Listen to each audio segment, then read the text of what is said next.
স্কালোনির coaching দর্শন, অতিরিক্ত defensive হয়ে যাওয়া, একসময় আর্জেন্টিনা যেন টেনশনে পড়ে যাওয়া, 110 মিনিট পর্যন্ত এক গোল দিয়ে থাকা আর্জেন্টিনা শেষ 10 মিনিটে 2 গোল দিয়ে সেই প্রেশারটা কমিয়েছে।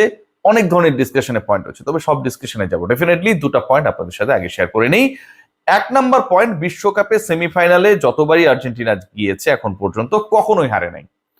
সো যারা বিভিন্ন সময় কেপ ভার্দে, ইজিপ্ট, সুইজারল্যান্ড বিভিন্ন দল হয়ে আসছিলেন, বিভিন্ন দলের সমর্থক হয়ে আসলে আর্জেন্টিনাকে ফলো করছিলেন, তাদের জন্য আমার কাছে মনে হয় আর্জেন্টিনার সেমিফাইনালে যাওয়া, ইংল্যান্ডের এগেনস্টে যে ক্লাসটা আমরা ওয়েট করছি, যে মানে গ্রেট সেমিফাইনাল গুলো এবারের বিশ্বকাপে আসলে হবে স্পেনের সাথে, ফ্রান্সের, ইংল্যান্ডের সাথে আর্জেন্টিনার, তার একটা। এবং সেখানটা স্ট্যাট বলছে যে আর্জেন্টিনা সেমিফাইনালে কখনো হারে নাই।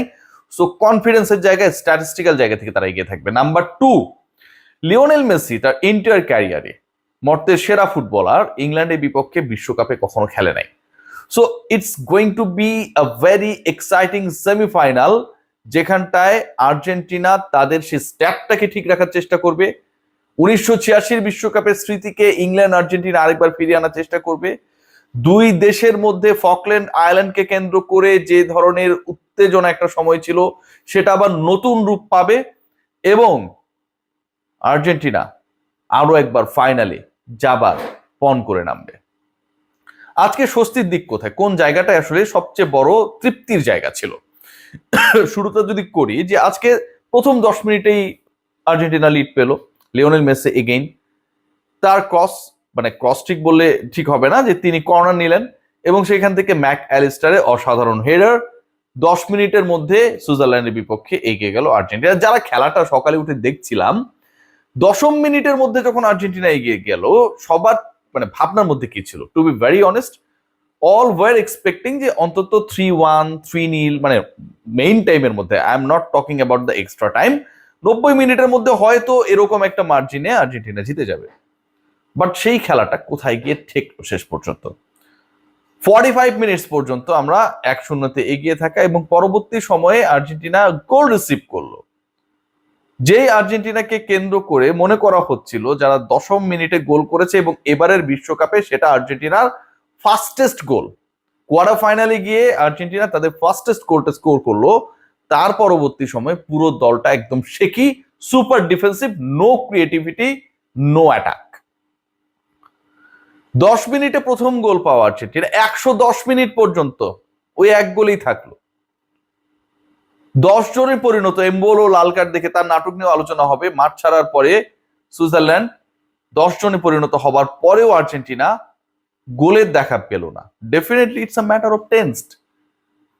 আপনাকে এই ব্যাপার নিয়ে ভাবতেই হবে, টেনশিত হতেই হবে যে আপনি প্রথম 10 মিনিটে গোল পাবার পরে যে স্ট্র্যাটেজিতে গিয়েছেন, is that supportable or not? Number 1।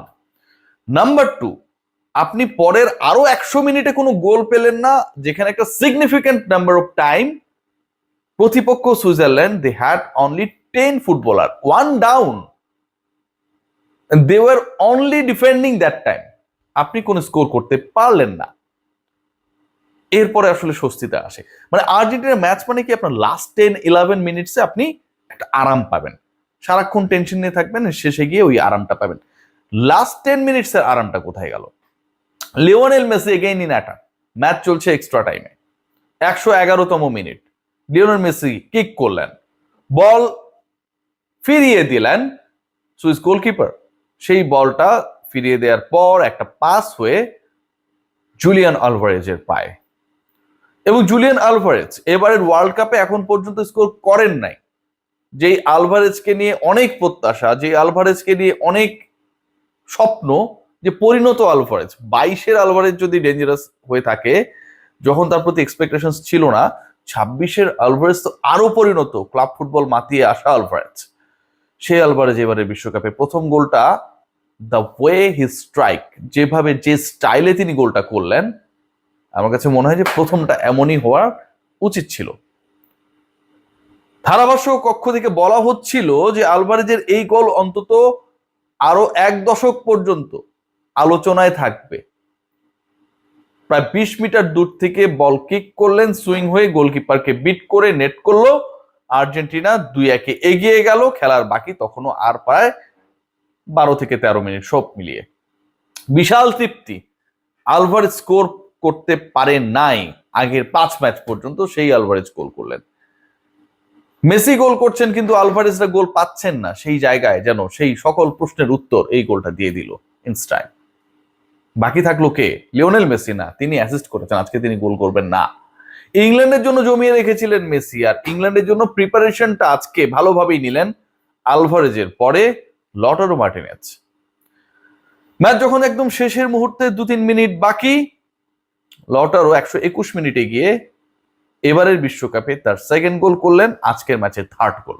আগেরটা ছিল পেনাল্টি গোল, বাট এবার যে গোলটা করলেন কাউন্টার অ্যাটাকে আর্জেন্টিনা যেভাবে এই গোলটা আদায় করে নিল এবং শেষ 10 মিনিটে যেভাবে খেললো, প্রথমত এরকম অ্যাটাকিং আর্জেন্টিনা যে কোনো দলের জন্য বিধ্বংসী। লাস্ট ম্যাচ ইজিপ্টের বিপক্ষে যেই কাজটা করেছিল আর্জেন্টিনা, আজকে যেন সেটারই একটা ছোটখাটো ডামি হয়ে গেল। And Alvarez and Martinez, both of them, they are now in form. They have got the confidence যেটা ল্যাকিংসটা ছিল।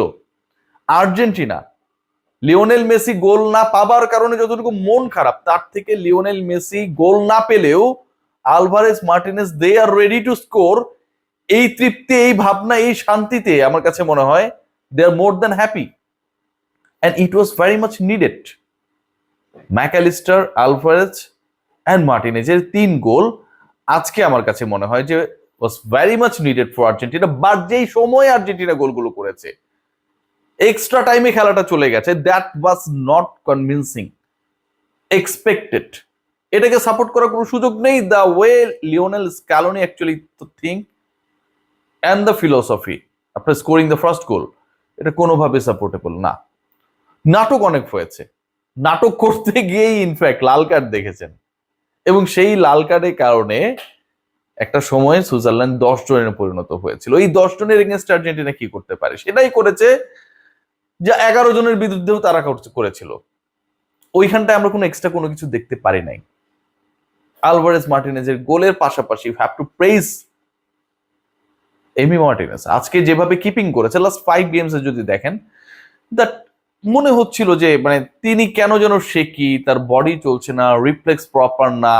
অনেক ক্ষেত্রেই যখন স্ট্রাইকার বা অ্যাটাকার বল নিয়ে সামনে এগুচ্ছেন, তিনি তার পজিশন থেকে সরছেন না, সামনে আগাতে চাইলেও বা মানে পারছেন না। এই যে অনেকটা স্টিডি একটা জায়গায় আমরা এমি মার্টিনেজকে দেখছিলাম, এবং যেটার জন্য আসলে তার বিশাল ফ্যান রয়েছে। আপনি জানেন আপনার Lionel Messi, Emi Martinez is the most popular footballer of the team and effective one as well.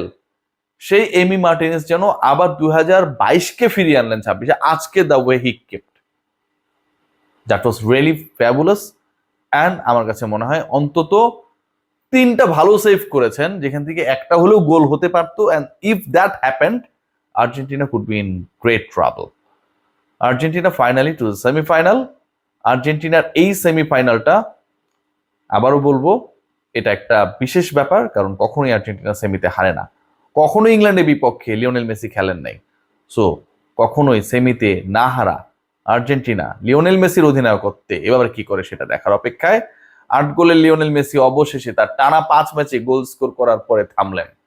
শুরুটা করেছিলেন আলজেরিয়ার বিপক্ষে, তারপরে করেছেন অস্ট্রিয়ার বিপক্ষে, তারপর করেছেন জর্ডানের বিপক্ষে, কেপ ভার্দে, দেন ইজিপ্ট, অবশেষে সুইজারল্যান্ডের বিপক্ষে মেসি গোল পেলেন না। It's little bit of upsetting for me. সবাই ভালো থাকবেন।